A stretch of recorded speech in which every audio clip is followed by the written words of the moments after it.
السلام عليكم ورحمة الله وبركاته. من جليم ومن أمام جليم باي، سان استيفانو ولاتينيو.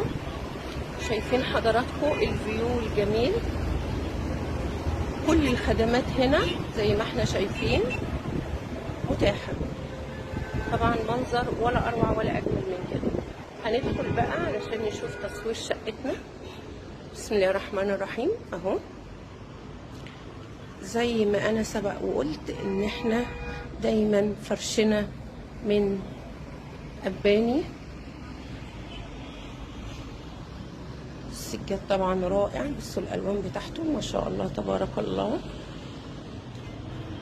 اغلب الحاجه دي زي ما احنا شايفين كلها تحس ان هي متناسقه مع بعضها. شايفين الكرسيين الاتنين دول على البحر، يعني وانتوا قاعدين كده تشربوا شاي تشربوا قهوه مع الفيو الرائع ده.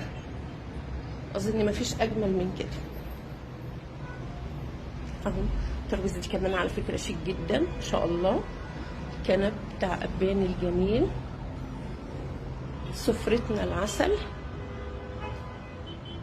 بحاول اركز شويه في التفاصيل علشان افرجكم على الشقه وجمالها.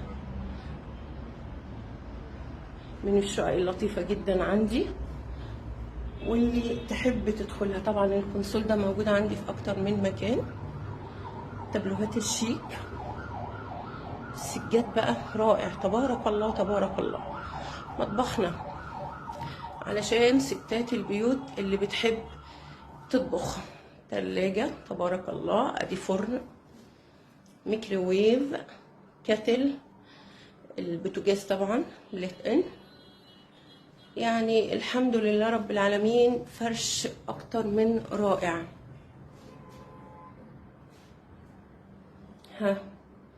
يعني ادق التفاصيل هتلاقونا مهتمين بيها. طبعا كده اهو تاني رجع تاني للريسبشن.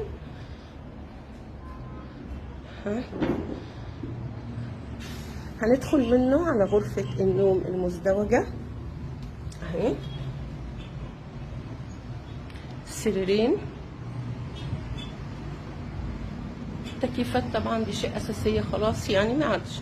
هنا الاطلالة جميلة جدا وكبيرة، يعني الواحد يبقى قاعد على السرير هنا كده وجايب فيو البحر، قاعد على الكنبة اللي هنا برضو نفس الفيو بتاع الريسبشن. تمام،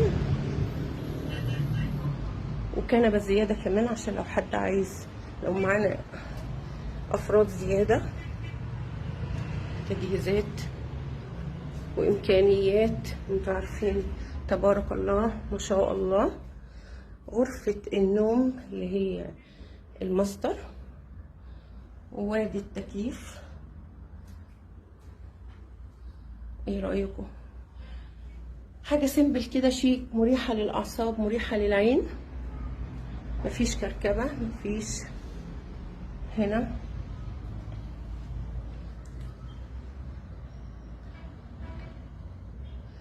تيجي تدور على اي حاجة تلاقيها متواجدة.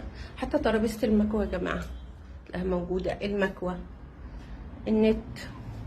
يعني مفيش حاجة اسمها مش موجودة. واهلا وسهلا بيكم، شرفوني ونوروني. كل سنة وحضراتكم طيبين، ودايما كده منوريني ومشرفيني.